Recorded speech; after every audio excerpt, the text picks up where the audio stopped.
The Coastal Operations Training Center at Fort Meridian crackled with electric anticipation. 40 Navy SEALs stood in perfect formation on the reinforced concrete floor, salt-stained boots planted firm, eyes locked on the figure approaching from the east corridor. The overhead sodium lights cast harsh shadows against gunmetal gray walls, and the air hung thick with ocean brine and barely contained skepticism. Before we jump back in, tell us where you're tuning in from, and if this story touches you, make sure you're subscribed, because tomorrow, I've saved something extra special for you. Lieutenant Jessica Reaper Valdez stepped into the training bay, her left arm secured in a sleek carbon fiber brace that ran from shoulder to fingertips. She moved with the fluid precision of deep water calm on the surface, lethal currents beneath. The morning sun streaming through the reinforced windows caught the titanium pins visible at her wrist, creating small points of light that seemed to dance as she walked out across the bay. Master Chief Sergeant Derek Bulldog Kovac dominated his corner like a mountain range made flesh. 6'4" of pure muscle and attitude, he leaned against the equipment rack with arms crossed, a predatory grin spreading across his weathered face. His voice cut through the morning stillness like a serrated blade. Well, looks like they're sending us the walking wounded now. Guess the Navy's really scraping the bottom of the barrel for instructors. The laughter that followed rippled through the assembled SEALs, not cruel, but sharp enough to draw blood. 40 sets of eyes shifted between the towering Master Chief and the woman who barely reached his shoulder, her damaged arm making her look fragile as spun glass in a hurricane. Jessica didn't flinch. She didn't even blink. Instead, she adjusted the pressure release valve on her brace with practiced efficiency, the soft hiss of escaping air the only sound she made. When she finally spoke, her voice carried the quiet authority of deep ocean trenches. Violent screams, precision whispers. Today, you'll learn the difference. The mockery died like a snuffed candle. Curiosity crawled into the silence, bringing with it the first stirrings of unease. Even Kovac's grin faltered as the weight of her words settled over the bay like fog rolling in from the Pacific. Commander Sarah Ice Blackwood observed from the elevated gallery, her steel-gray eyes missing nothing. 23 years of special operations had taught her to read the spaces between words, the tension in shoulders, the micro-expressions that revealed more than any after-action report. She'd seen enough warriors to recognize the real thing when it walked into her facility. The training bay itself seemed to hold its breath. 40 tons of specialized equipment climbing walls that reached 3 stories high, underwater simulation tanks, urban warfare mock-ups, all of it waiting for the lesson that was about to unfold. The smell of salt water mixed with gun oil and sweat created an atmosphere thick enough to taste. Metallic and sharp. Jessica moved to the center of the room with the measured gait of someone who understood that every step mattered. Her boots, standard issue but worn to perfect comfort, made no unnecessary sound against the rubberized flooring. The carbon fiber brace caught the light again, revealing hairline stress patterns that told stories of recent trauma, of bones knitted back together with surgical precision and stubborn will. Behind her left ear, barely visible beneath regulation-length auburn hair, the edge of a tattoo peeked out sharp black lines that could have been wings, could have been lightning, could have been something else entirely. Most of the SEALs were too far away to make out the details, but those close enough would remember it later. When stories were told and legends were born, the silence stretched taut as piano wire. Somewhere in the distance, the rhythmic crash of Pacific waves against the rocky coastline provided a steady drumbeat, as if the ocean itself was keeping time for what was about to unfold. The morning light shifted, and shadows danced across the faces of men who had seen combat in 3 theaters, who had rappelled from helicopters into hostile territory, who thought they knew what courage looked like. Master Chief Kovac pushed himself off the equipment rack with deliberate slowness. his massive frame unfolding like a siege engine preparing for war. "Ma'am," he said, the word dripping with barely contained sarcasm, "with all due respect, how exactly do you plan to demonstrate anything when you can barely hold a coffee cup with that wing?"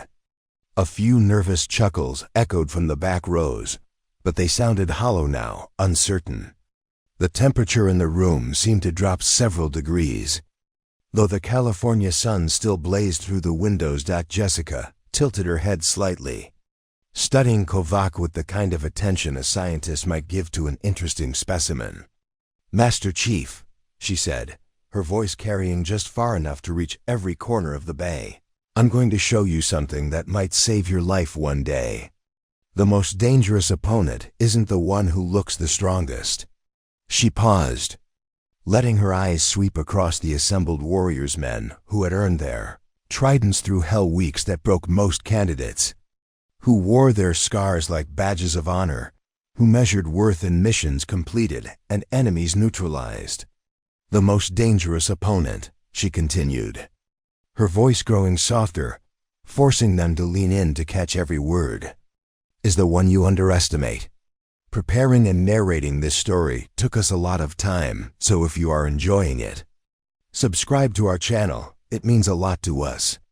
Now back to the story. The air in the training bay suddenly felt charged, like the moment before lightning strikes. 40 SEALs shifted almost imperceptibly, weight redistributing from foot to foot, shoulders squaring unconsciously.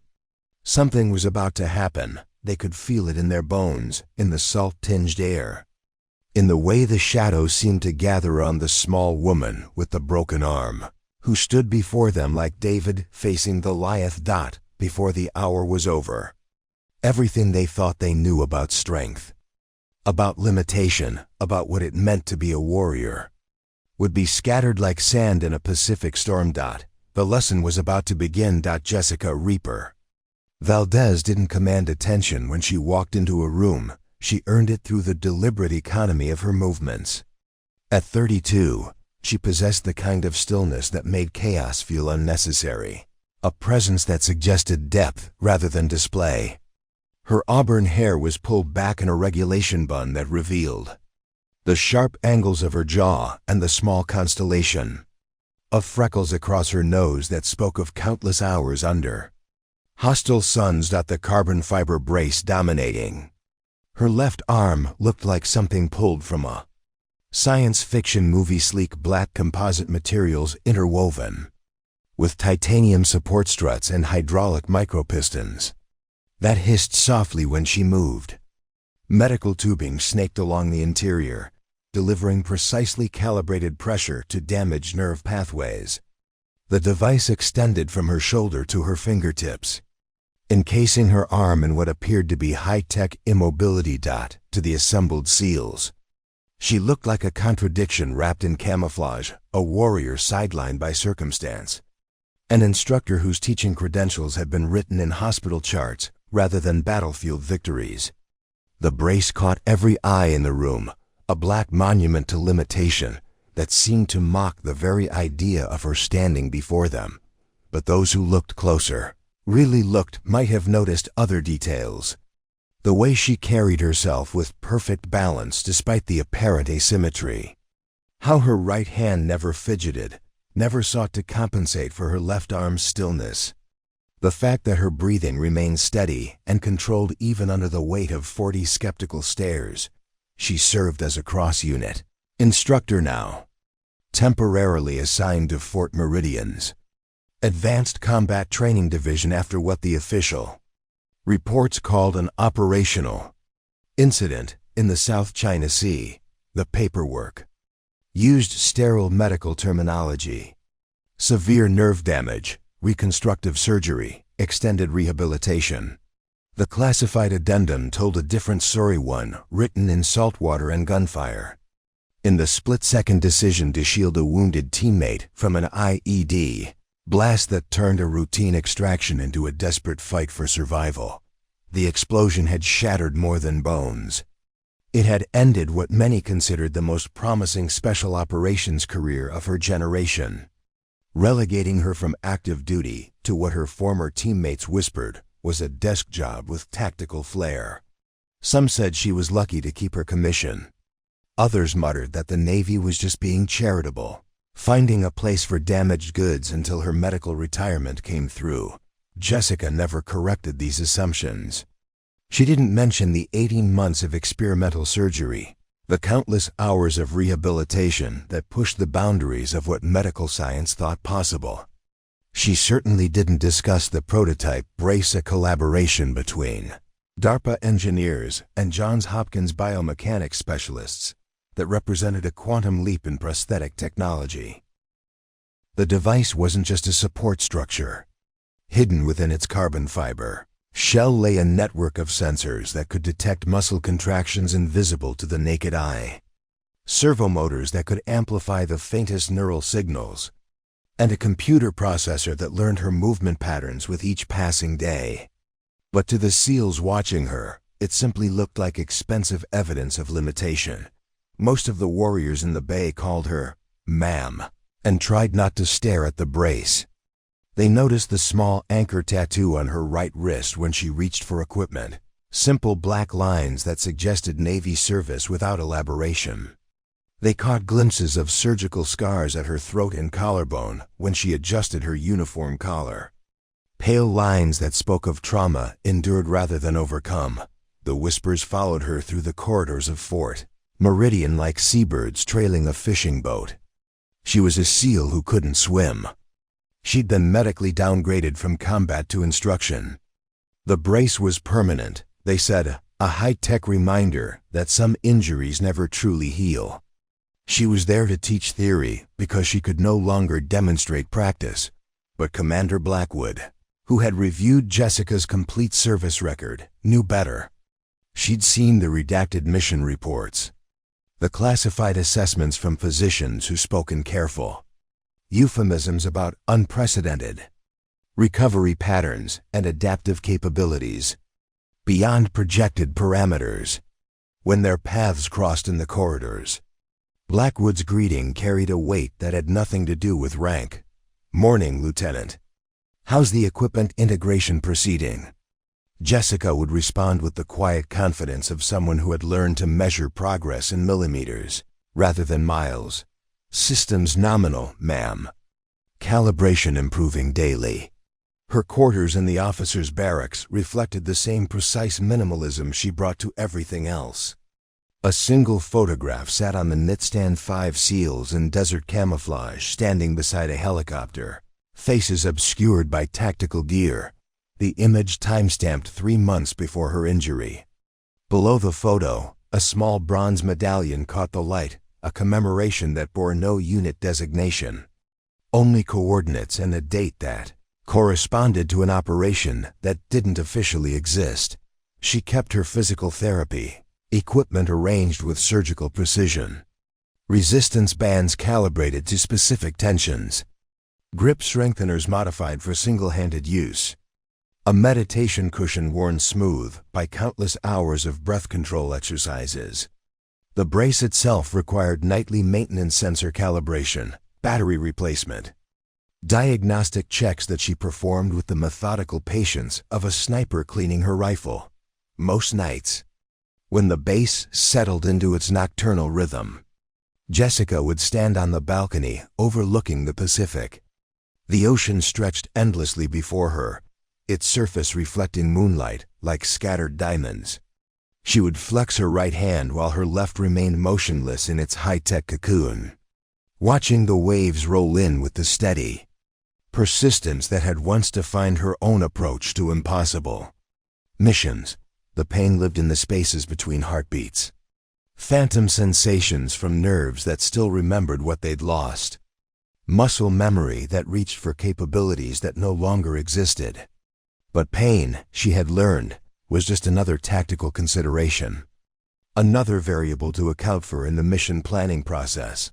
She didn't know that half the base had already decided she was a liability waiting to happen. She didn't care that Master Chief Kovac had placed private bets on how long she'd last before requesting transfer to a less demanding assignment. What mattered was the mission. And tomorrow's mission was simple: prove that limitation exists only in the mind that accepts it. The brace hummed softly as its systems cycled through their nightly diagnostics, a quiet symphony of technology and determination preparing for the storm to come. Master Chief Derek Kovacs owned the space the way hurricanes own coastlines, with absolute authority and devastating effect. At 41, he had transformed his body into a weapon system, every muscle group developed with the precision of a master craftsman. His chest resembled body armor made flesh, his shoulders broad enough to eclipse doorframes, and his hands scarred from 2 decades of close-quarters combat looked capable of crushing steel. He moved through Fort Meridian like a force of nature, his size 14 boots announcing his presence long before he appeared. When he entered the mess hall, conversations quieted. When he approached the training equipment, junior enlisted personnel found pressing business elsewhere. His voice carried the authority of someone who had earned respect through blood, sweat, and an impressive collection of enemy casualties. Kovacs represented everything the Navy SEAL community revered: raw power channeled through disciplined aggression. The kind of warrior who could breach a door with his bare hands and clear a room with violence, so swift and decisive that enemies often surrendered rather than face him. His service record read like a greatest hits album of special operations: Fallujah, Kandahar, Yemen, Somalia, conflicts where subtlety took a backseat to overwhelming force. The tattoo covering his right forearm told its own story: a kraken wrapped around a trident, tentacles extending from wrist to elbow in intricate black detail. Below it, service ribbons were inked in perfect miniature silver star, bronze star with V device, purple heart with 3 oak leaf clusters. His body was a walking testament to valor earned through volume of fire and velocity of assault. Real combat isn't about finesse, he would tell the junior SEALs who gathered around him like acolytes seeking wisdom. It's about overwhelming the enemy before they know what hit them. You hesitate, you calculate, you die.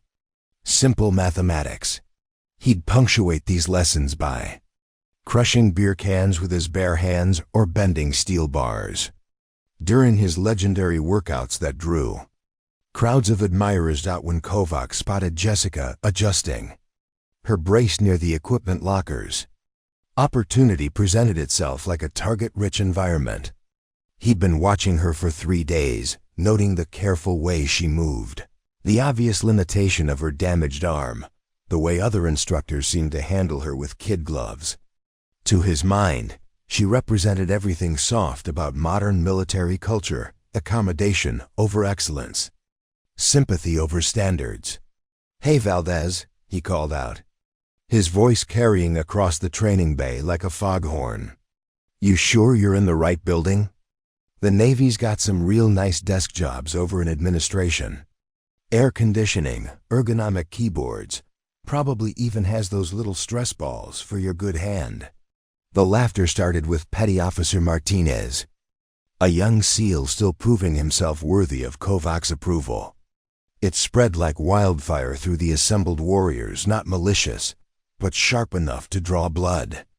These were men who had earned their place through trials that broke ordinary mortals, who measured worth in missions completed under impossible odds. "I mean, no disrespect, ma'am," Kovacs continued, his grin widening as he fed off the crowd's energy, "but maybe leave the heavy lifting to those of us who still have all our working parts. This is special operations, not occupational therapy." The bay erupted in genuine laughter now, 40 voices joining in the kind of casual cruelty that warriors use to establish pecking order. To them, Jessica looked like a participation trophy in a competition where only victory mattered. A key reminder that the modern military had gone soft, prioritizing inclusion over capability. Kovacs pushed off from the equipment rack where he'd been lounging, his massive frame unfolding with the deliberate menace of a predator sensing weakness. "Tell you what, Lieutenant," he said, emphasizing her rank with just enough sarcasm to avoid insubordination charges. Why don't you show us some of that one-handed combat technique? I'm sure we could all learn something about adaptive strategies." More laughter rippled through the crowd, this time edged with anticipation. This was entertainment, David and Goliath, with the outcome predetermined. A demonstration of natural order where strength triumphed over circumstance. Several SEALs pulled out their phones, sensing a moment worth capturing for posterity. "Come on, Reaper," Kovac said, using her call sign with mock reverence. "Don't tell me that fancy brace is just for show. The taxpayers spent good money on that equipment. Let's see what kind of return on investment we're getting." He flexed his hands unconsciously, the massive knuckles popping like distant gunfire. His workout regimen was legendary throughout the Special Operations community deadlifts that exceeded his body weight by 200 pounds. Pull-ups performed with additional weight that would challenge most men's bench press. He could run a 6-minute mile in full combat gear and still have enough energy left to clear a building room by room. The assembled SEALs formed a loose circle now, sensing blood in the water. These were men who respected only strength, who had survived selection processes designed to eliminate all but the most physically and mentally dominant candidates. In their world, limitation was failure, adaptation was excuse-making, and sympathy was weakness disguised as virtue. "I've seen your type before," Kovac said, his voice dropping to a conversational tone that somehow carried more menace than his earlier booming pronouncements. Good intentions, politically correct promotions, diversity initiatives. But when the bullets start flying, when your teammates are counting on you to pull your weight, what happens then? You going to ask the enemy to wait while you adjust your medical equipment? The silence that followed felt charged with electricity. This wasn't just mockery anymore, it was a philosophical challenge to the very idea that someone like Jessica belonged in their world. The carbon fiber brace gleamed under the fluorescent lights, a technological marvel that looked to 40 trained killers like expensive evidence of inadequacy. Master Chief Kovac represented more than individual prejudice. He embodied a culture that had served the SEAL community well for decades, where physical supremacy translated directly to combat effectiveness, where accommodation was seen as the first step toward operational failure. His skepticism wasn't personal, it was tribal, protective. Born from watching too many good warriors die, because someone in the chain had prioritized feelings over fighting capability. "So what's it going to be, Lieutenant?"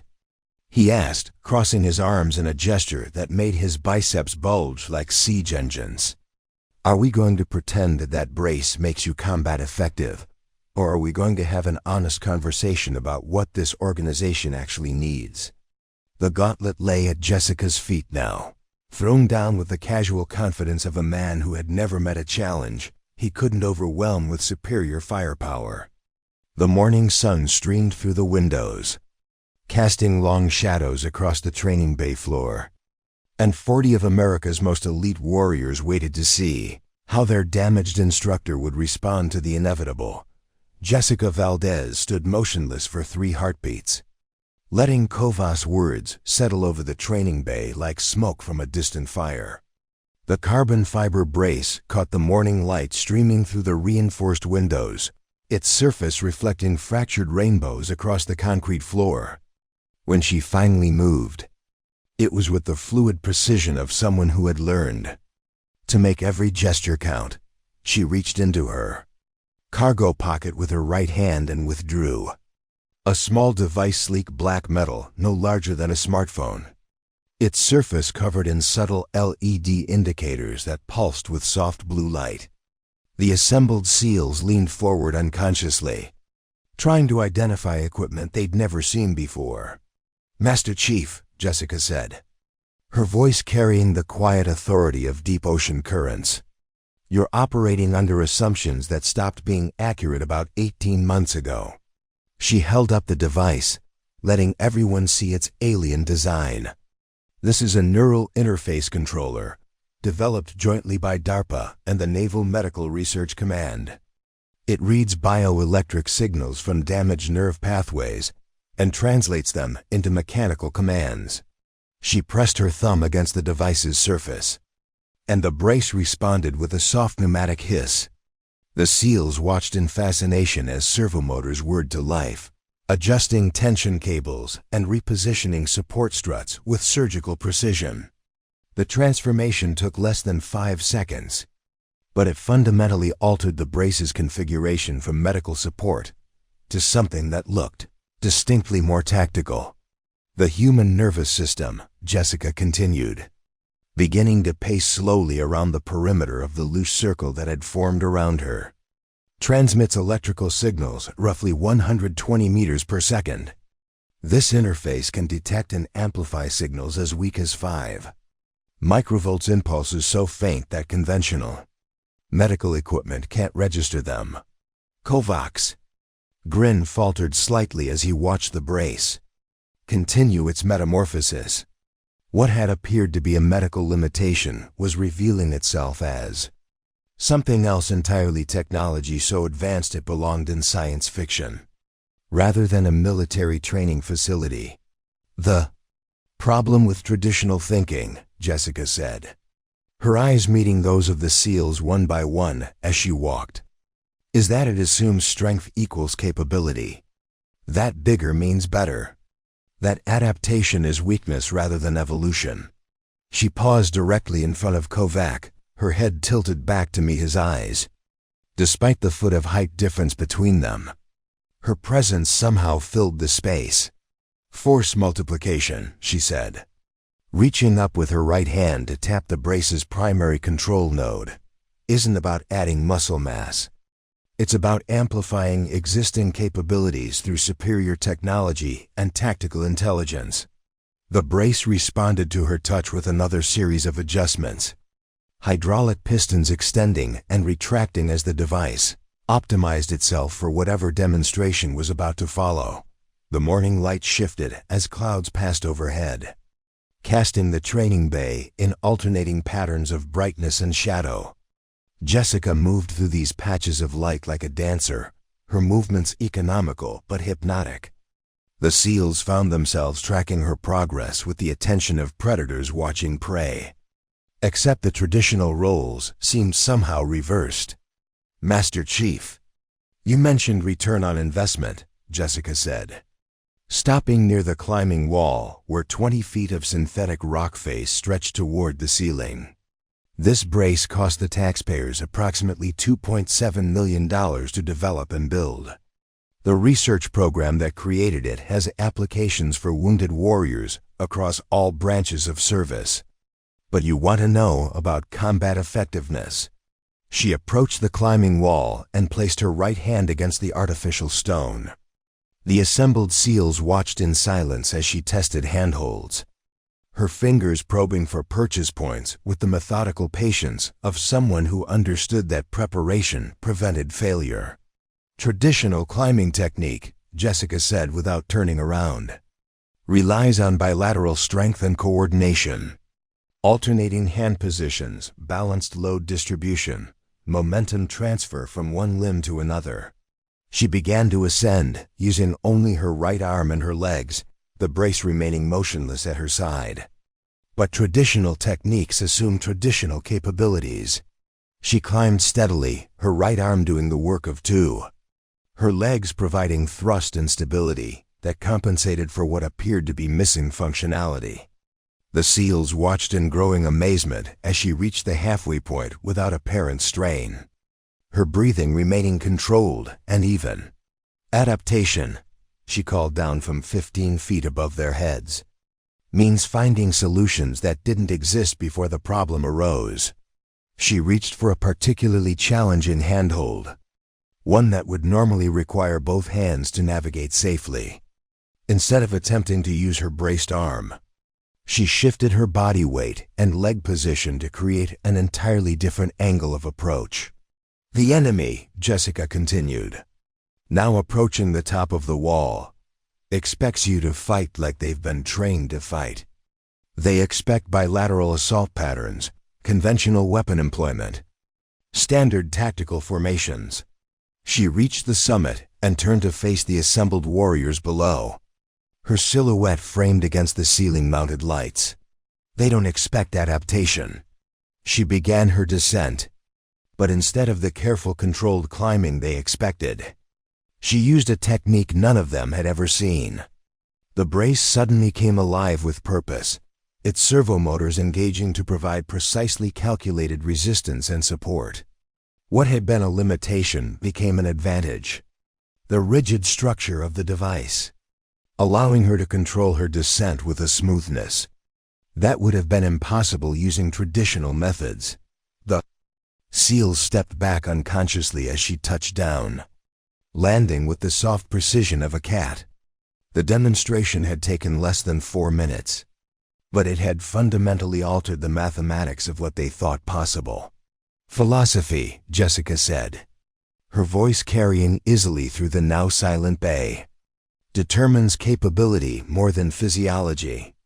If you believe strength comes only from muscle, you'll be defeated by anyone who understands that strength comes from intelligence applied to circumstance." She moved to the equipment rack and selected a training knife standard issue, weighted and balanced for combat applications. The blade caught the light as she tested its balance in her right hand, her movements flowing with the kind of fluidity that spoke of countless hours of practice. "Master Chief," she said, offering the knife handle first to Kavuk, "would you like to see what happens when assumption meets reality? Or would you prefer to continue operating under outdated paradigms?" The training bay had become a cathedral of silence. 40 warriors holding their breath as they waited to see whether their champion would accept a challenge that had just become infinitely more complex than anyone had anticipated. The morning sun continued its journey across the sky, and shadows shifted across the floor like the changing fortunes of war. Jessica stood motionless, the neural interface device still glowing softly in her hand, the brace having returned to its neutral configuration. She wasn't issuing a challenge, she was offering an education. The question was whether Master Chief Derek Kovac was ready to become a student. By afternoon, the speculation had reached the senior enlisted quarters, where Master Chief Petty Officer Angela Rodriguez, a 26-year veteran who had seen enough military innovation to recognize the real thing, sat in her office reviewing training schedules. She'd heard the whispers, seen the effect Jessica's demonstration had on warriors who thought they'd seen everything the modern military had to offer. "She's not who we thought she was," Rodriguez muttered to herself, pulling up Jessica's service record on her computer. The file that appeared was a study in bureaucratic opacity deployment dates with no location specifics, commendations with redacted citations, medical information that referenced treatment protocols most military physicians had never heard of. The afternoon training session drew an unprecedented crowd. Word had spread that Lieutenant Valdez would be conducting small unit tactics instruction, and SEALs who normally avoided classroom time found pressing reasons to observe. They lined the walls of Training Bay Charlie, trying to appear casual while studying Jessica's every movement for clues about what they'd witnessed that morning. Jessica entered the bay carrying a standard tactical training package: rubber knives, practice grenades, scenario cards that outline various close-quarters battle situations. But the assembled warriors watched her with new eyes, noting details they'd previously dismissed. The way she manipulated equipment with her right hand while the brace remained perfectly still. How she positioned herself to maintain optimal sight lines, regardless of her apparent limitation. The unconscious efficiency of every gesture, as if she'd learned to accomplish in one motion what most people required two to complete. "Today's exercise focuses on adaptive engagement protocols," Jessica announced, her voice carrying easily through the bay despite its conversational volume. "Scenarios where conventional tactics fail and operators must improvise solutions in real time." She gestured toward a mock-up of an urban environment: concrete barriers, doorways, elevation changes that simulated the complexity of modern battlefields. The SEALs exchanged glances. understanding that they weren't just being taught tactics, they were being studied.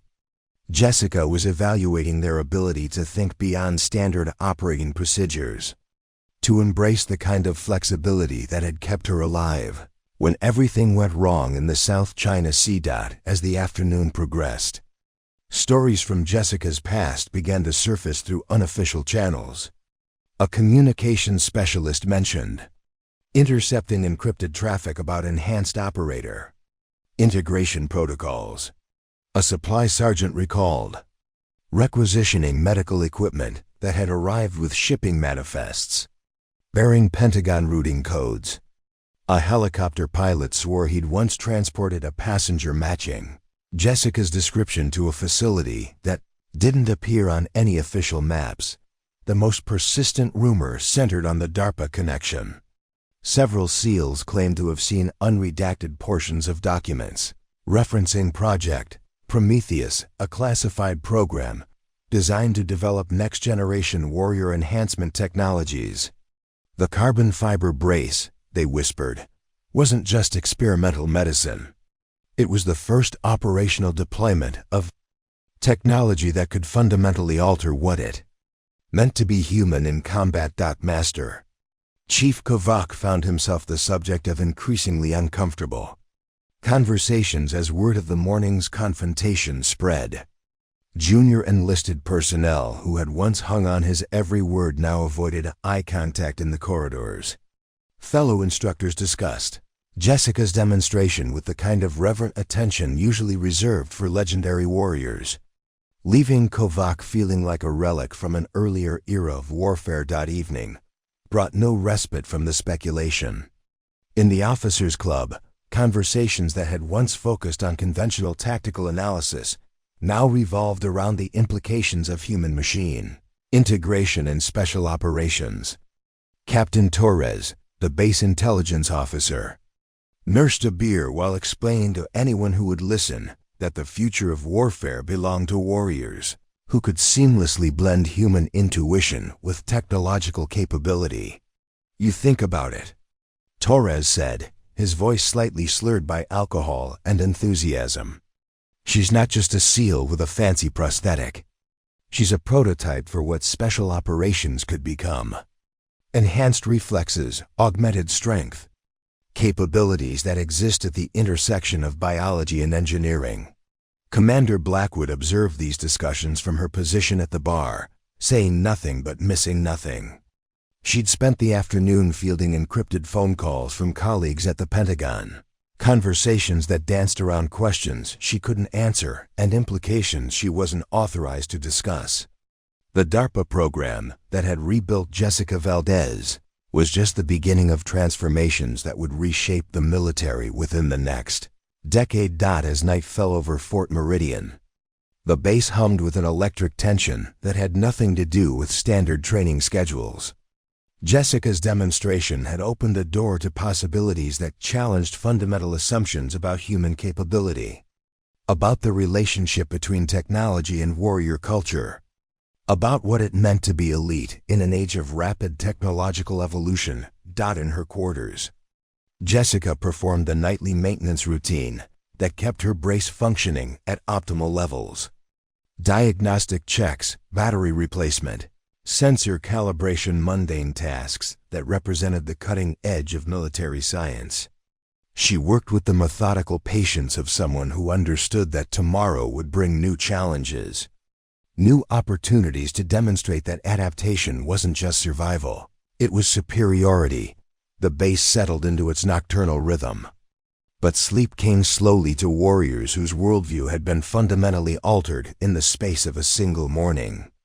They lay in their bunks staring at ceilings, processing the implications of what they'd witnessed, wondering what other assumptions about capability and limitation might prove equally false. Outside, the Pacific waves continued their eternal rhythm against the California coast. And somewhere in the darkness, the future of warfare was taking shape, one precisely calibrated servo motor at a time. The morning briefing room at Fort Meridian had never hosted a gathering quite like the one that convened at 0800 hours on Thursday. Commander Blackwood stood at the head of the polished conference table, her steel-gray eyes scanning the assembled faces with the calculated precision of someone accustomed to making decisions that could alter the course of military history. The fluorescent lights cast harsh shadows across the room, illuminating a collection of officers whose combined experience represented decades of special operations leadership. Present were the senior staff of the Advanced Combat Training Division. Master Chief Rodriguez, with her weathered hands folded precisely on the table. Captain Torres, still processing the intelligence implications of what he'd witnessed. Lieutenant Commander Hayes from the Naval Special Warfare Development Group, whose unexpected arrival had raised eyebrows and questions in equal measure. At the far end of the table sat Jessica Valdez, her carbon fiber brace catching the light as she adjusted her position with characteristic economy of movement. "Ladies and gentlemen," Commander Blackwood began, her voice carrying the authority of someone who had earned her position through merit rather than politics. "We have a unique situation developing at this facility. The events of yesterday morning have generated interest from various quarters." She gestured toward a classified message board displaying communication logs that bore routing codes from the Pentagon, SOCOM headquarters, and facilities whose names were redacted even in this secure environment. Master Chief Kovac entered the room precisely at 0800, his massive frame filling the doorway, before he moved to the only remaining chair positioned directly across from Jessica. The irony wasn't lost on anyone present. The man who had challenged her capability now found himself summoned to what was clearly a formal review of that challenge's consequences. The demonstration conducted by Lieutenant Valdez. Blackwood continued, opening a folder marked with classification stamps that indicated contents requiring special handling, has prompted inquiries from Defense Advanced Research Projects Agency, Naval Medical Research Command, and the Office of the Secretary of Defense. What some of you witnessed as routine training has been flagged as a significant development in human performance enhancement.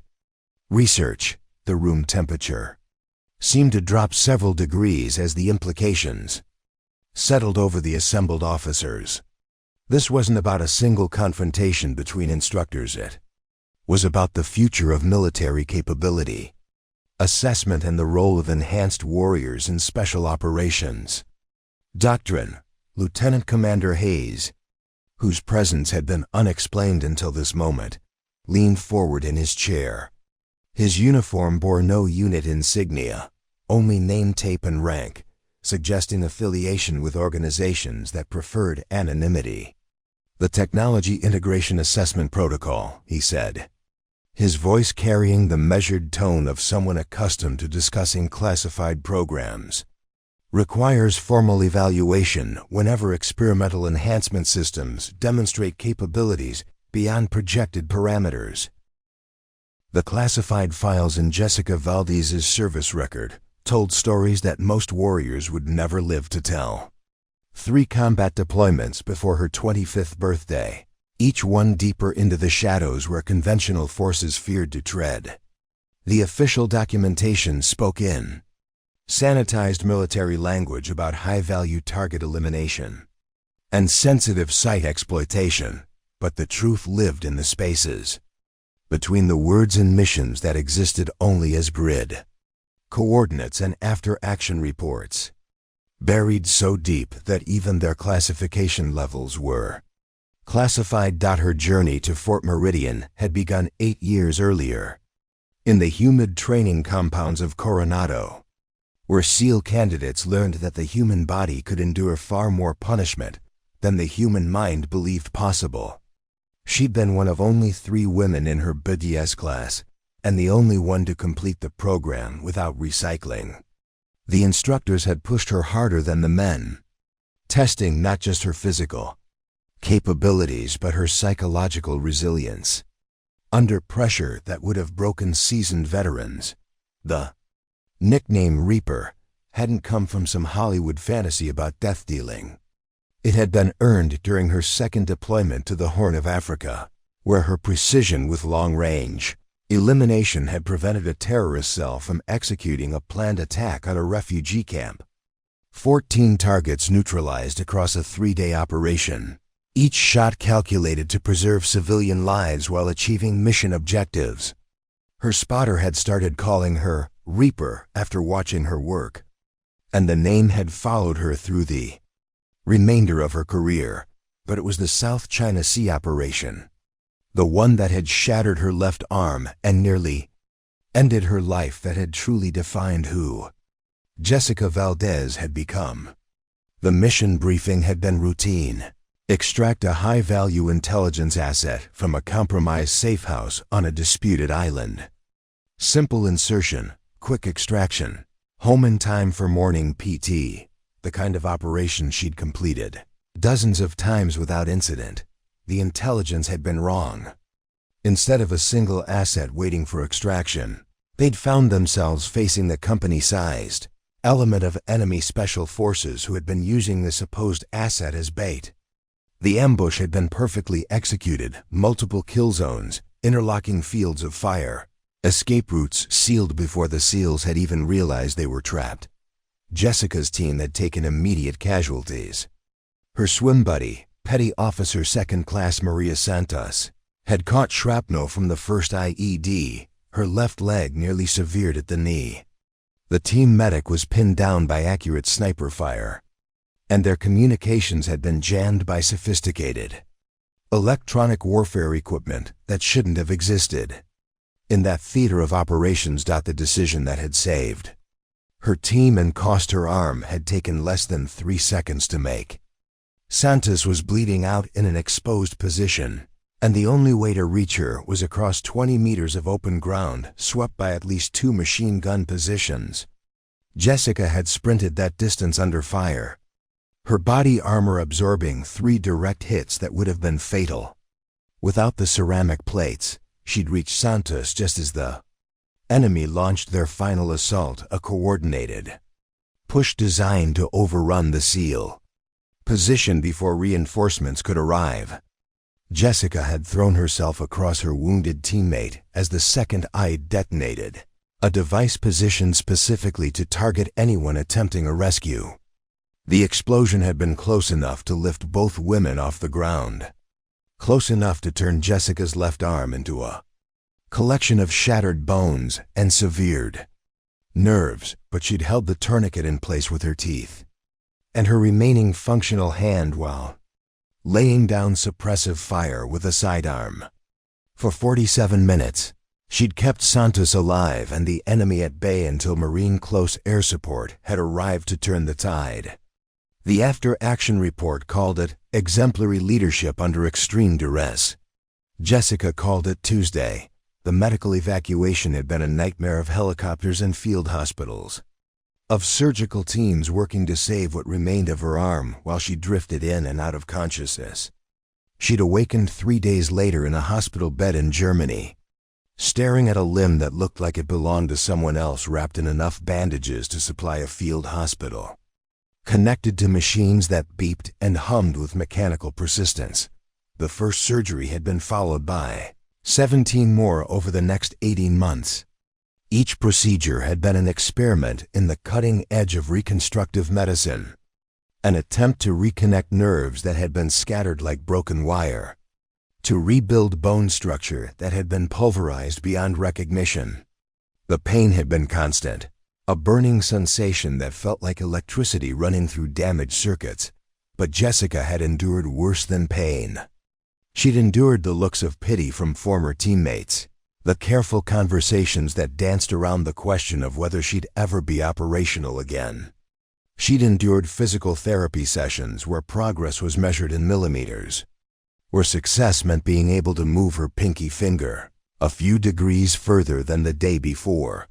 The DARPA program had found her during her darkest period, when the medical boards were preparing to recommend her for full disability discharge.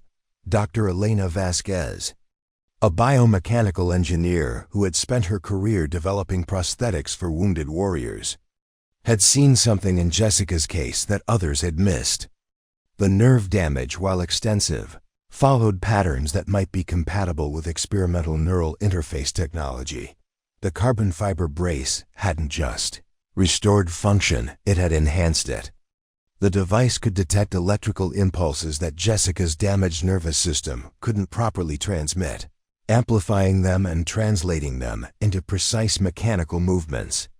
But more than that, it had taught her to think differently about capability, about the relationship between limitation and adaptation. The small anchor tattoo on her right wrist had been added after her recovery, positioned precisely over the scar wherein 4-line had saved her life during the worst of the surgeries.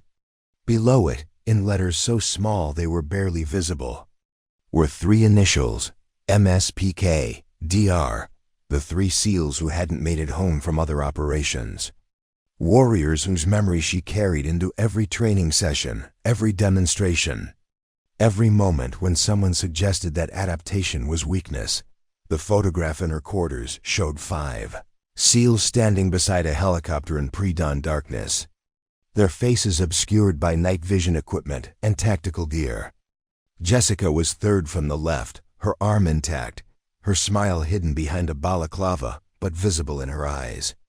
The image had been taken 6 hours before the South China Sea operation, when the future had seemed as solid and predictable as the morning tide. Now, standing in the training bay at Fort Meridian with 40 SEALs watching her every move, Jessica carried all of that history in the set of her shoulders, the steadiness of her breathing, the quiet confidence that came from having been broken and rebuilt stronger than before. The brace wasn't a limitation. It was proof that the human spirit could adapt to circumstances that would destroy lesser warriors. Master, Chief Kovac didn't know he was looking at evolution in action. He saw only what his experience had taught him to see: limitation disguised as capability, accommodation masquerading as advancement. But Jessica had learned patience in the crucible of recovery. And patience was a weapon more deadly than any blade. The morning sun continued its arc across the California sky, and somewhere in the distance, the Pacific waves crashed against the rocks with the same relentless persistence that had carried Jessica through 18 months of hell and back again. The whispers began before Jessica had even left the training bay that morning, spreading through Fort Meridian's corridors like wildfire through dry grass. By the time the lunch hour arrived, half the base had heard some version of the climbing demonstration, each retelling adding layers of speculation and embellishment that transformed fact into legend. In the enlisted mess hall, Petty Officer Martinez pushed his tray of lukewarm chili around his plate while recounting what he'd witnessed to a table of wide-eyed junior SEALs. "I'm telling you, she went up that wall like gravity was just a suggestion," he said, his voice dropping to a conspiratorial whisper. "And that thing on her arm, it wasn't just medical equipment. It was like watching a cyborg or something." Across the room, a group of Marine instructors debated the implications in hushed tones. Staff Sergeant Williams, a veteran of 3 deployments who had earned his reputation through sheer stubborn endurance, shook his head slowly. "You don't understand what you saw," he said to his companions. "That wasn't adaptation. That was evolution. She's not working around a limitation, she's working with an enhancement." The rumors multiplied with each telling, becoming more elaborate and fantastic. Someone swore they'd seen classified documentation about experimental military technology. Another claimed to have overheard command. Jessica felt the weight of every eye in the room settling on her like a physical pressure. She'd known this moment would come eventually, had prepared for it, during countless hours of physical therapy and system integration training. The DARPA program that had rebuilt her arm came with obligations that extended far beyond personal recovery. The assessment, Hayes continued, consulting notes written on paper that would later be shredded and incinerated, must include standardized capability demonstrations, comparative analysis against baseline warrior performance metrics, and comprehensive evaluation of tactical applications under controlled conditions. He paused, looking directly at Jessica. "Lieutenant Valdez, you understand what this means?" Jessica nodded once, her expression revealing nothing of the calculations running through her mind. "Formal evaluation protocol, sir. Full capability assessment with official observers and documented results." She flexed her right hand slightly, the only visible sign of the preparation already beginning in her enhanced nervous system. Blackwood spread several documents across the table, forms requiring signatures from multiple authority levels. Liability waivers that referenced experimental technology protocols. Medical clearance certificates bearing seals from institutions most of the assembled officers had never heard of. "This assessment will be conducted under the auspices of the Joint Special Operations Command Research and Development Division," she announced. "Full documentation, multiple recording systems. Participation by designated evaluation personnel." Master Chief Kovac cleared his throat, the sound carrying more uncertainty than anyone had ever heard from him. "Ma'am, permission to speak freely?" When Blackwood nodded, he continued, "What exactly are we talking about here? This sounds like more than routine instructor evaluation." Hayes answered before Blackwood could respond. "Master Chief, you challenged an operator whose capabilities extend beyond conventional assessment parameters. The technology integrated into Lieutenant Valdez represents a significant investment in next-generation warrior enhancement. Your confrontation has provided an opportunity to evaluate that investment under realistic conditions." The implication hung in the air like cordite after a firefight. Kovac had unknowingly triggered a formal assessment of technology that could reshape special operations doctrine. His challenge, intended to expose perceived weakness, had instead created a scenario where Jessica's enhanced capabilities would be tested against the highest standards of military performance evaluation. "The assessment will include multiple phases," Blackwood explained, consulting a timeline that bore revision marks suggesting extensive coordination with external authorities. "Baseline physical capability testing, small unit tactical scenarios, individual combat proficiency evaluation, and comprehensive technology integration analysis." She looked around the table, ensuring every officer understood the gravity of what was being proposed. "Timeline?" Jessica asked, her voice betraying none of the anticipation building in her enhanced nervous system. 72 hours, Hayes replied. "Full facility lockdown, classified status, observer teams from multiple agencies." He paused, studying Jessica with the intensity of someone evaluating a valuable but unpredictable asset.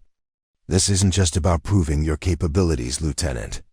It's about determining whether enhanced warriors represent the future of special operations or an expensive technological dead end." The room fell silent except for the hum of climate control systems and the distant sound of morning PT formations conducting their routines. On the parade ground, through the reinforced windows, California's sunshine painted the base in deceptively peaceful light, masking the reality that Fort Meridian was about to become the testing ground for concepts that could fundamentally alter military doctrine. Master Chief Rodriguez, who had remained silent throughout the briefing, finally spoke. "What are the parameters for success?" she asked, her experienced understanding of military evaluation recognizing that definitions mattered more than demonstrations. Hayes consulted another document, this one bearing classification markings that indicated presidential decision authority.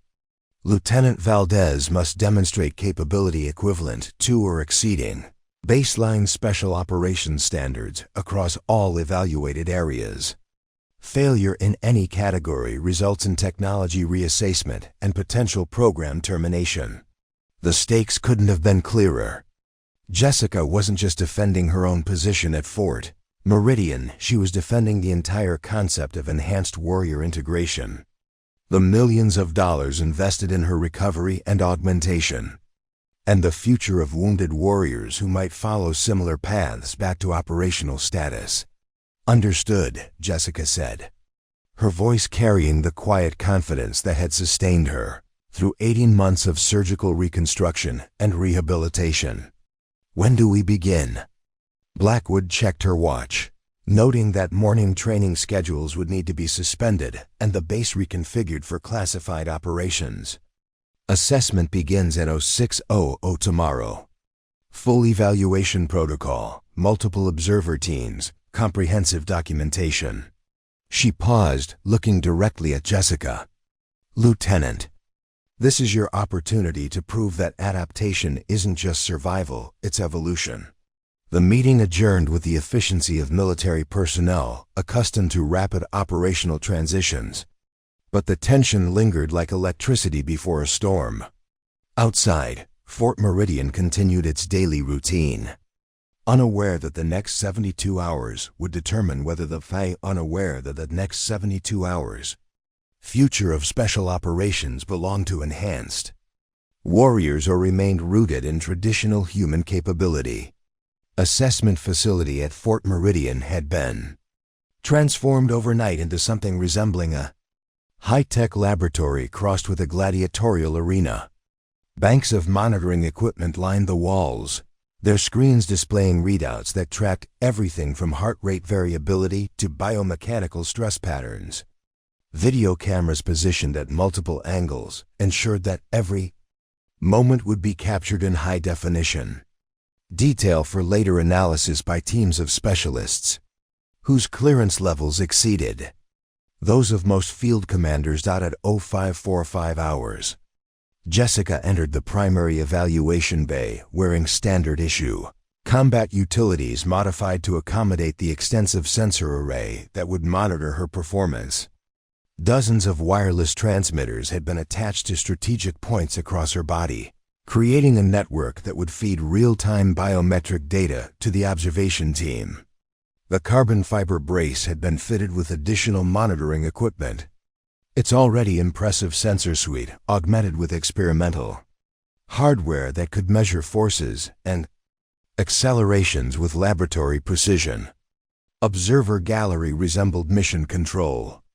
At a space launch facility, representatives from DARPA, Naval Medical Research Command, and Joint Special Operations Command occupied workstations equipped with multiple monitors and direct communication links to their respective headquarters. Dr. Elena Vasquez, the biomechanical engineer who had overseen Jessica's reconstruction, sat at the primary monitoring station with laptop computers displaying real-time analysis of the brace's performance parameters. Lieutenant Commander Hayes served as the primary evaluator, his voice carrying through the facility's intercom system with military precision. "Assessment Protocol 7 Alpha commencing at 06:00 hours, he announced. "All monitoring systems active, observation teams prepared." Lieutenant Valdez approached the first evaluation station. The initial phase focused on baseline physical capability testing measurements, designed to establish whether Jessica's enhanced arm could perform fundamental tasks required of special operations personnel. A series of standardized exercises, rope climbing, obstacle navigation, weapons handling, load bearing under stress. Each activity was calibrated to push human performance to its limits, while providing quantifiable data about her actual capabilities. Jessica approached the rope climb station where a 30-foot manila rope hung from the ceiling like a challenge issued by gravity itself. Traditional technique required alternating hand positions, bilateral strength, coordinated movement between upper and lower body, with her left arm effectively non-functional in conventional terms. She would need to accomplish the ascent using adaptive methods that had never been formally evaluated. The carbon fiber brace shifted configuration as she grasped the rope, its servomotors adjusting to provide optimal support for the unconventional climbing technique she'd developed during months of rehabilitation. What the observers witnessed challenged every assumption about human limitations. Jessica ascended the rope with mechanical precision, her right arm providing primary lifting force while the brace managed stability and positioning through calculated adjustments that occurred faster than conscious thought. Ascent. Time, 47 seconds, Hayes announced. Standard baseline for this assessment, 55 seconds. Performance exceeds established parameters. The weapons handling evaluation proved even more dramatic. Jessica was required to disassemble and reassemble an M4 carbine while blindfold, a test designed to evaluate muscle memory and fine motor control under stress. The observers watched in fascination as the brace's advanced sensors detected minute electrical impulses from her damaged nervous system, translating them into mechanical movements that possessed surgical precision. Her left hand, guided by the brace's sophisticated control systems, manipulated weapon components with dexterity that appeared supernatural. Springs, pins, and receivers moved through disassembly and reassembly sequences with choreographed perfection. The blindfold prevented her from seeing what she was doing, but the brace's haptic feedback systems provided sensory information that exceeded normal human touch sensitivity. Assembly time, 2 minutes 14 seconds, Hayes reported. Standard requirement, 3 minutes maximum. 0 component placement errors detected. The tactical scenarios began at 0800 hours, testing Jessica's capability to function as an effective team member under realistic combat conditions. A mock urban environment had been constructed in Training Bay Delta, complete with multiple levels, concealed positions, and pop-up targets that simulated hostile forces. Jessica would navigate this environment alongside a 4-person SEAL team, engaging targets while maintaining tactical coordination and communication. Master Chief Kovac had volunteered to serve as team leader for this phase, a decision that surprised many observers but demonstrated his growing understanding that professional curiosity outweighed personal pride. The team that accompanied them included some of Fort Meridian's most experienced operators, warriors who had earned their reputations in actual combat rather than training exercises. The scenario began with a simulated building breach. Jessica took point position, her enhanced arm providing capabilities that conventional tactics couldn't account for. As the team moved through doorways and corridors, she demonstrated spatial awareness that seemed to extend beyond normal human senses. The brace's integrated sensors could detect vibrations through walls, air pressure changes that indicated movement, electromagnetic signatures from electronic devices, information that enhanced her tactical decision-making in ways that transformed the entire team's effectiveness. During one particularly challenging sequence, the team encountered a scenario where hostages were mixed with hostile targets in a confined space. Split-second decisions were required to neutralize threats while protecting innocents. Jessica's performance in this scenario exceeded all expectations.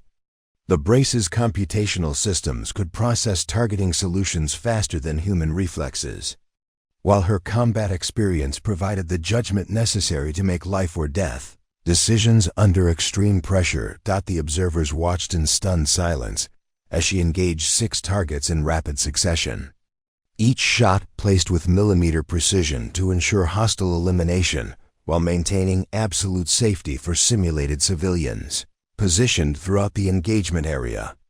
Her movements flowed with an efficiency that seemed to violate the laws of physics, the brace anticipating her intentions and providing support that amplified her capabilities beyond anything the evaluation team had witnessed.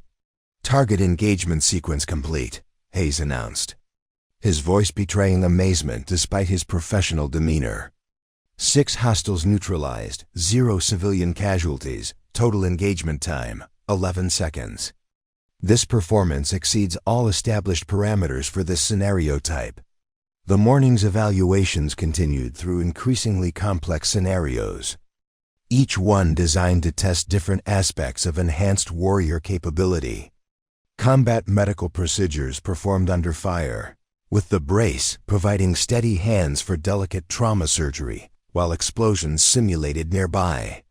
Communications equipment operation requiring fine motor control and coordination between multiple systems. Navigation through obstacle courses that pushed the boundaries of human agility and spatial reasoning. By 1100 hours, the observation team had accumulated data that challenged fundamental assumptions about human performance enhancement. Dr. Vasquez monitored readouts that showed the brace operating at efficiency levels that exceeded design specifications.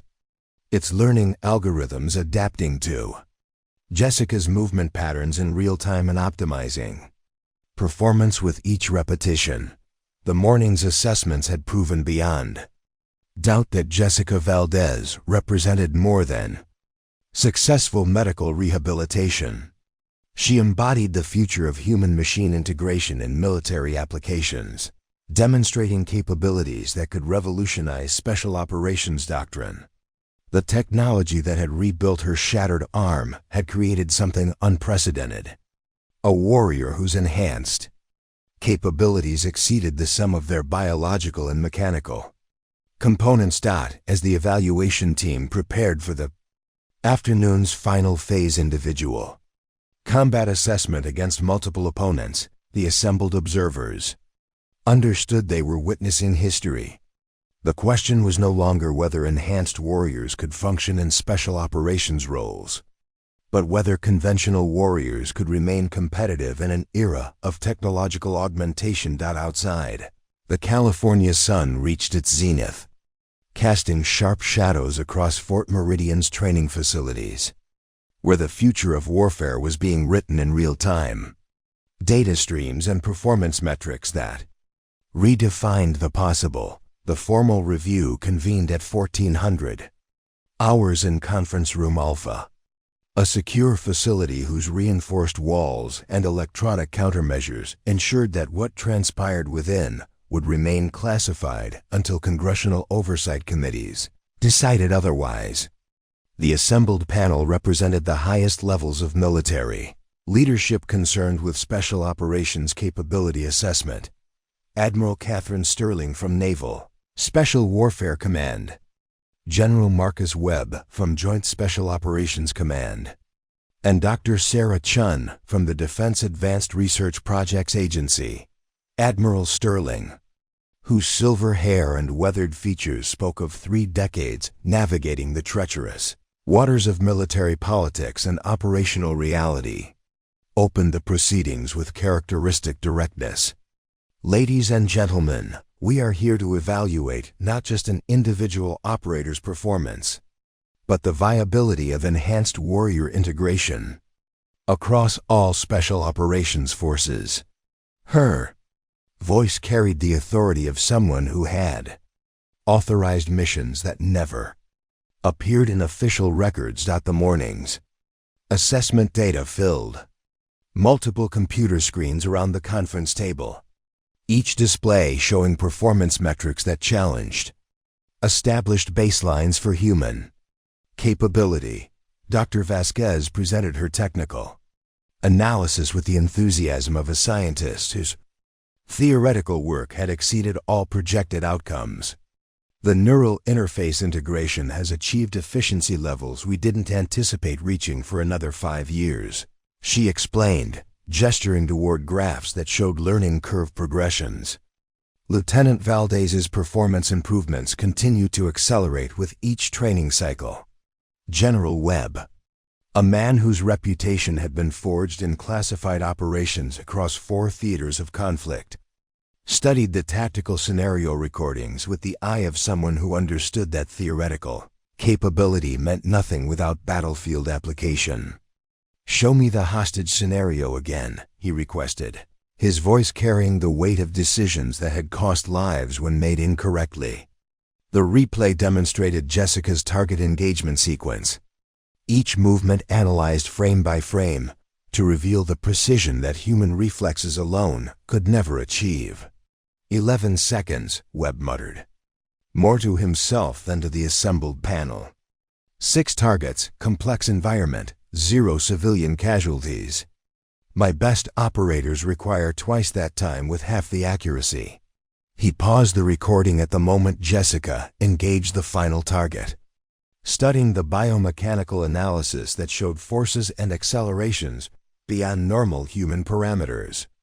This isn't enhancement, this is evolution. Dr. Chun from DARPA leaned forward, her laptop displaying classified budget projections and program timelines that extended across multiple fiscal years. The technology integration protocols we've developed for Lieutenant Valdez represent the first generation of what we're calling Project Prometheus. Full-scale implementation across Special Operations Forces could begin within 18 months, pending today's evaluation results. The implications settled over the conference room like a heavy blanket. They weren't just reviewing one operator's performance, they were deciding whether to fundamentally alter the nature of human capability in military applications. The carbon fiber brace that had rebuilt Jessica's shattered arm represented the prototype for technology that could enhance every aspect of warrior performance. Lieutenant Commander Hayes presented the comparative analysis that placed Jessica's performance against historical baselines for special operations personnel. In every measured category, he reported, consulting data that bore classification stamps requiring special handling, Lieutenant Valdez exceeded standard requirements by margins that indicate not just successful rehabilitation, but actual capability enhancement beyond original biological parameters. Admiral Sterling requested access to Jessica's complete service record, including the classified portions that detailed her pre-injury performance metrics. The comparison revealed data that surprised even the medical specialists present. Her current capabilities exceed her pre-injury baseline by 37% in measured categories. Dr. Vasquez explained, the enhancement isn't just compensation for damage, it's actual improvement over original human performance. The discussion that followed delved into implications that extended far beyond Fort Meridian's training facilities. General Webb raised questions about operational security, unit cohesion, and the psychological impact of deploying enhanced warriors alongside conventional operators. Admiral Sterling focused on logistical considerations, maintenance requirements, technological vulnerability, and the strategic implications of enemies developing countermeasures for enhanced capabilities. We're not just talking about individual performance enhancement, Admiral Sterling noted, her tone reflecting the gravity of decisions that could reshape military doctrine. We're discussing the creation of a new category of warrior, one whose capabilities exist at the intersection of biology and technology. The strategic implications are profound. Dr. Chun presented cost-benefit analysis that showed remarkable return on investment for enhanced warrior programs. The technology that rebuilt Lieutenant Valdez cost $2.7 million, she explained. Compare that to the cost of training a replacement operator from selection through full operational capability, approximately $4.2 million over a 7-year period. Enhanced rehabilitation becomes cost-effective after the first successful operation. The medical implications proved equally significant. Dr. Vasquez explained how the neural interface technology developed for Jessica's rehabilitation had applications across the entire spectrum of combat injuries. Every year, we lose operational personnel to injuries that could be addressed through enhancement rather than medical retirement, she noted. This technology represents a paradigm shift from treating limitation to creating capability. As the afternoon progressed, the evaluation panel reviewed additional data that had been classified beyond the morning's formal assessment. Video recordings showed Jessica's performance during unofficial training sessions, demonstrations of capability that exceeded even the formal evaluation results. Her adaptation to the enhancement technology continued to accelerate, suggesting that current performance levels represented only a fraction of ultimate potential. General Webb requested a direct communication link with his operations center, conducting a brief classified conversation that involved deployment schedules and mission requirements. When he terminated the call, his expression suggested decisions had been made at levels requiring presidential authorization. JSOC has immediate operational requirements that could benefit from enhanced capability assessment, he announced.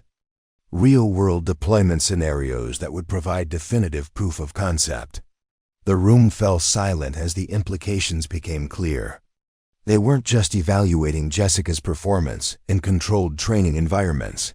They were considering actual combat deployment of enhanced warrior technology. The transition from experimental program to operational capability represented a threshold that military leadership approached with extreme caution. Admiral Sterling consulted her tablet, reviewing communication logs that bore routing codes from the Pentagon's most secure facilities. Naval Special Warfare Command has received authorization to proceed with limited operational deployment, she announced, subject to final evaluation board approval and comprehensive risk assessment. Protocols. Dr. Chun's laptop displayed timeline projections that showed accelerated development schedules for additional enhancement systems. Project Prometheus Phase 2 is prepared to begin immediately upon successful completion of initial operational deployment, she explained. We have 12 candidates currently undergoing preliminary evaluation for enhancement. Integration. The formal vote was conducted through secure electronic systems that ensured anonymity and created permanent records for congressional oversight. Each panel member entered their assessment through encrypted terminals. Their decisions based on data that represented the most comprehensive evaluation of human enhancement technology in military history. When Admiral Sterling announced the results, her voice carried the weight of decisions that would reshape the future of warfare. The evaluation board finds that Lieutenant Jessica Valdez has demonstrated capabilities that exceed all established parameters for special operations personnel. Enhanced warrior integration is hereby approved for limited operational deployment, with full program authorization pending successful mission completion. The conference room erupted in controlled celebration from the technical staff, while military leadership maintained the professional demeanor required when authorizing programs that could fundamentally alter the nature of human conflict. Outside, Fort Meridian continued its daily routine, unaware that history had just been made in a classified conference room where the future of warfare had been written in performance metrics and budget projections. Jessica Valdez had proven that adaptation wasn't just survival, it was superiority. The question now was whether the world was ready for warriors whose capabilities existed beyond the boundaries of human limitation. Transformation of Fort Meridian began within hours of the evaluation board's decision, rippling outward from Conference Room Alpha like concentric circles in still water. By evening, the entire base hummed with an energy that had nothing to do with standard training schedules and everything to do with witnessing the future of warfare take its first operational steps. In the senior enlisted quarters, Master Chief Rodriguez convened an impromptu meeting of the facility's most experienced instructors. The fluorescent lights cast harsh shadows across faces that had seen combat in multiple theaters. Warriors whose combined experience represented centuries of special operations knowledge. The conversation that followed would reshape training doctrine across the entire naval special warfare community. What we witness today, Rodriguez began, her weathered hands folded precisely on the conference table, requires us to fundamentally reconsider our approach to capability assessment and training. Methodology. She gestured toward a stack of performance reports that bore classification stamps indicating content requiring special handling. Lieutenant Valdez didn't just exceed our expectations, she redefined what we thought possible. Master Chief Kovac sat at the far end of the table, his massive frame somehow diminished by the morning's revelations. The man who had challenged Jessica's competence now found himself grappling with implications that extended far beyond personal pride. "I've been training SEALs for 15 years, he said, his voice carrying none of its usual bombast. "I thought I understood the parameters of human performance. Today proved I was operating under assumptions that haven't been accurate for 18 months. The ripple effects extended beyond Fort Meridian's boundaries through encrypted communication, networks that connected special operations facilities worldwide. At Dam Neck in Virginia, SEAL Team 6 instructors received classified briefings about enhanced warrior integration protocols. At Bragg in North Carolina, Delta Force commanders studied preliminary reports that suggested fundamental changes to selection and training criteria. At Coronado in California, BUD/S instructors began developing evaluation protocols for candidates who might one day receive technological enhancement. Dr. Vasquez worked through the night in her temporary laboratory, analyzing performance data that exceeded all projected parameters. The neural interface technology had adapted to Jessica's movement patterns with learning algorithms that suggested artificial intelligence capabilities beyond current theoretical models. Each training session produced performance improvements that followed exponential rather than linear progression curves. "The system isn't just responding to her commands," she explained to Dr. Chun during an encrypted video conference with DARPA headquarters.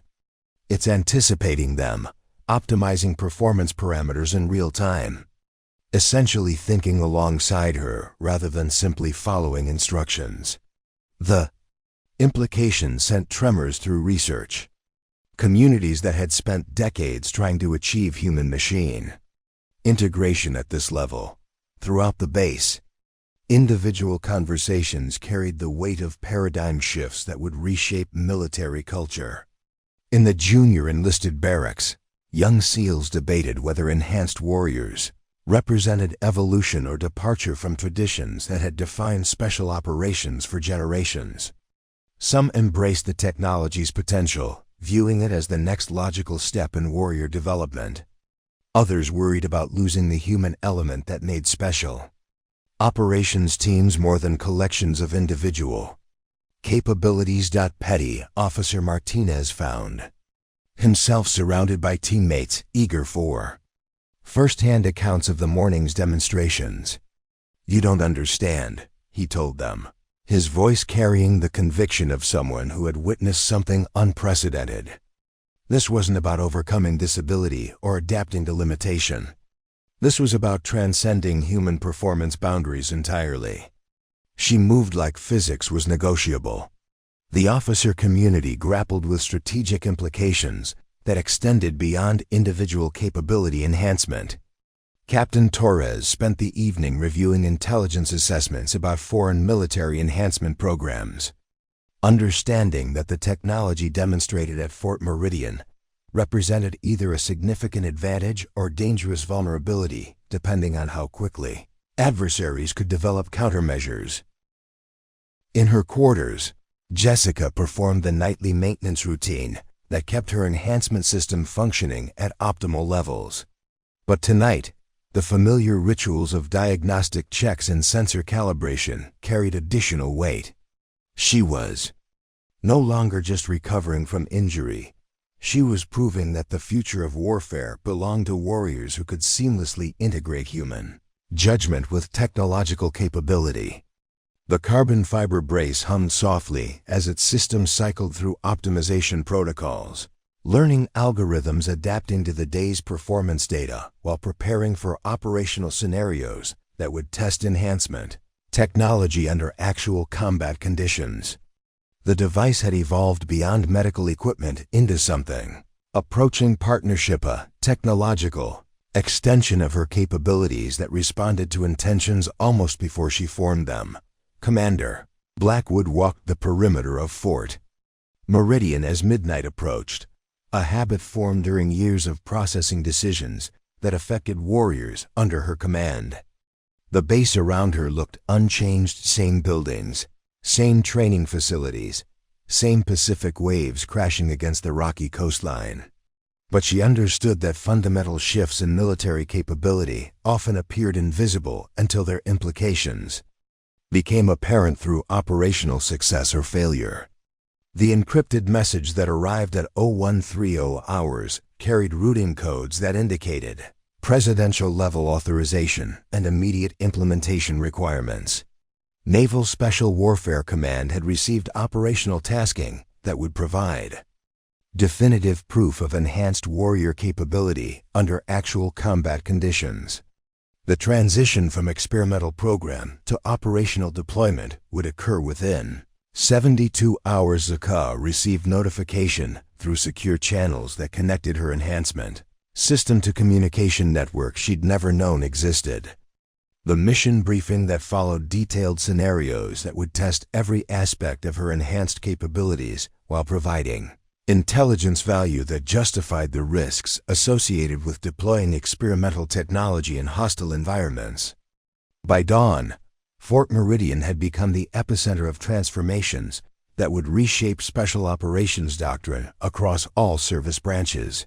The base that had awakened to routine training schedules now hummed with preparations for operational deployment of technology that existed at the intersection of medical miracle and military revolution. The junior SEALs who had laughed at Jessica's limitation now spoke in hushed tones about witnessing the birth of capabilities that challenged everything they thought they knew about warfare. Training schedules were revised to include enhancement technology familiarization. Medical personnel received briefings about supporting warriors whose capabilities exceeded conventional human parameters. Master Chief Kovac found himself appointed to lead the Enhanced Warrior Integration Program, his experience and credibility making him the ideal advocate for technology he had initially rejected. The irony wasn't lost on anyone, least of all Kovac himself, who understood that leadership sometimes required embracing change that challenged personal assumptions about capability and limitation. As morning light painted the California coast in shades of gold and crimson, Fort Meridian prepared to send its enhanced warrior into operational scenarios that would determine whether Project Prometheus represented the future of military capability or an expensive technological dead end. The base that had questioned Jessica's competence now served as proof that adaptation wasn't just survival, it was evolution manifest in carbon fiber and determination. The transformation was complete. What remained was proving that enhanced warriors could succeed where conventional capabilities failed, that the technology that had rebuilt one shattered arm could reshape the entire future of human conflict. 6 months after the evaluation that changed everything, Lieutenant Jessica Reaper Valdez stood on the observation deck of the USS Leviathan, watching the sun rise over the Arabian Sea. The carbon fiber brace that had once marked her as damaged goods now bore the scars of 3 successful operations, each mission adding to a legend that was reshaping how the military understood human potential. The morning briefing in the ship's secure conference room drew representatives from across the special operations community. Officers who had once viewed enhanced warriors with skepticism now competed for assignment to Jessica's unit, understanding that proximity to revolutionary capability offered career advantages that extended far beyond traditional advancement paths. The transformation wasn't just technological, it was cultural, philosophical, and entirely irreversible. Admiral Sterling's voice carried through the ship's encrypted communication system from her office at the Pentagon, where congressional hearings were reshaping defense budgets to accommodate enhancement program expansion. Operation results continue to exceed all projected parameters, she announced to the assembled task force commanders. Enhanced warrior integration has demonstrated strategic value that justifies accelerated program development across all service branches. The numbers told a story that traditional military leadership couldn't ignore. Jessica's unit had achieved mission success rates that exceeded conventional special operations teams by margins that statistical analysis suggested were mathematically impossible. Target elimination accuracy, casualty prevention, extraction efficiency, intelligence gathering, every measurable category showed performance improvements that transformed tactical planning assumptions. Dr. Vasquez joined the briefing through secure video link from her expanded laboratory facility at Johns Hopkins, where Project Prometheus had grown from experimental program to production pipeline. We currently have 47 operators in various stages of enhancement integration, she reported, consulting data that represented the largest human performance study in military history.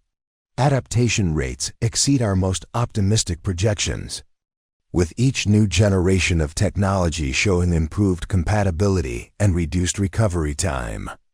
The first generation of enhanced warriors had emerged from facilities across the country, each carrying technology that built upon lessons learned from Jessica's pioneering integration. Former Marines with traumatic brain injuries found their cognitive processing enhanced beyond pre-injury levels. Army Rangers with spinal damage discovered that neural interface technology could restore not just mobility, but superhuman coordination. Navy EOD specialists whose hands had been destroyed by improvised explosive devices now possessed manipulative capabilities that exceeded the finest surgeons. Master Chief Kovac, now serving as Director of Enhanced Warrior Training at Fort Meridian, conducted his morning briefing with the enthusiasm of a convert whose faith had been tested and proven. The facility he oversaw had expanded to include specialized training programs that prepared conventional operators for enhancement integration while teaching enhanced warriors to function effectively alongside traditional teams. The key insight, Kovac explained to a group of visiting officers from allied nations, is that enhancement doesn't replace human judgment, it amplifies it. Lieutenant Valdez didn't become effective because the technology made her stronger or faster. She became extraordinary because the technology allowed her natural capabilities to operate without the limitations imposed by damaged biology. The strategic implications had rippled through defense establishments worldwide. Nations that had dismissed human enhancement as science fiction now scrambled to develop competing programs. Intelligence reports suggested that at least 6 countries had initiated crash development programs aimed at matching American enhanced warrior capabilities. The technological arms race that had begun with Jessica's rehabilitation now threatened to reshape the global balance of military power. In her private quarters aboard the Leviathan, Jessica maintained the equipment that had become as much a part of her identity as her service record. The brace required nightly calibration, but the ritual had evolved beyond mere maintenance into meditation, a quiet communion between human consciousness and technological capability that centered her for whatever missions awaited. The photograph from her original SEAL team still occupied its place of honor, but it had been joined by new images enhanced warriors whose recoveries she had mentored. Mission success photos that bore classification stamps requiring presidential authorization to view, group shots of operators whose capabilities existed at the intersection of biology and engineering. The anchor tattoo on her right wrist had been joined by new ink, a small falcon in flight, its wings incorporating circuit patterns that honored both her original SEAL heritage and her role in pioneering technological enhancement. Below it, coordinates marked locations where enhanced warrior capabilities had turned impossible missions into strategic victories.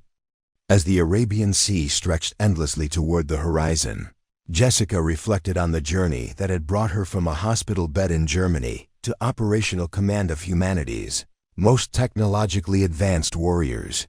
The explosion that had shattered her arm had seemed like an ending, the close of a career built on excellence and dedication. Instead, it had become a beginning, the first chapter in a story that was reshaping warfare itself.